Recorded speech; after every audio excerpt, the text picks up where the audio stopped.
Là, c'est là où tout va se jouer, c'est-à-dire que là, j'arrive à un stade qui me paraît important de mentionner.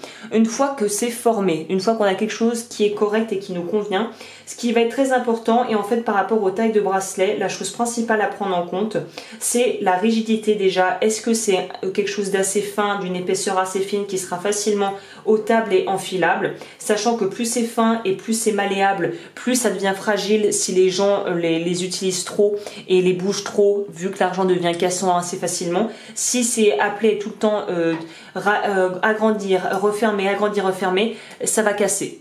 À la fin, ça va casser. C'est pour ça que moi, je préfère partir sur des choses qui sont un peu plus épaisses et qui sont un peu moins rigides, mais qui tiendront un peu mieux, voire carrément mieux par rapport dans le temps en fait.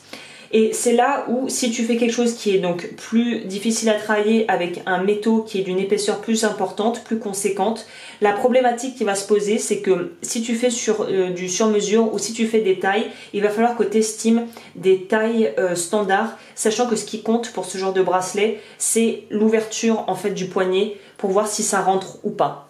Donc là, moi, j'ai des poignets de naine, très clairement, mais je sais que je fais ça pour une personne qui a des poignets plus conséquents que les miens. C'est pour ça que c'est pas un problème. Mais après, si tu travailles pour quelqu'un, il faut savoir, il faut connaître sa taille de poignet déjà, et il faut savoir qu'est-ce que tu veux, quel genre de travaux tu veux faire. Est-ce que tu pars sur du beaucoup plus épais qui va être plus dur à travailler mais qui au final va tenir mieux, aura une meilleure tenue, ou est-ce que tu veux partir sur des choses très fines, sachant que plus c'est fin, plus c'est fragile et cassant. Donc là, c'est vraiment à toi de voir, sachant que comme je te le répète, ce qui compte vraiment, c'est l'ouverture.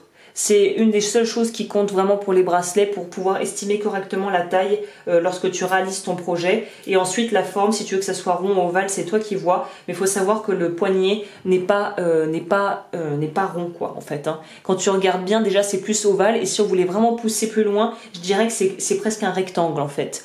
Donc voilà, c'était des petites mentions que je voulais faire au passage, mais qui me paraissent vraiment super importantes pour que tu fasses le travail le plus réussi qui soit. Sachant que là, moi, je vais encore un petit peu retravailler dessus en passant par les étapes que je t'ai montrées. Et là, très important, enfin pas primordial, mais je vais le faire quand même, je vais encore une fois recuire une fois que ça sera bien mis en forme pour être tranquille.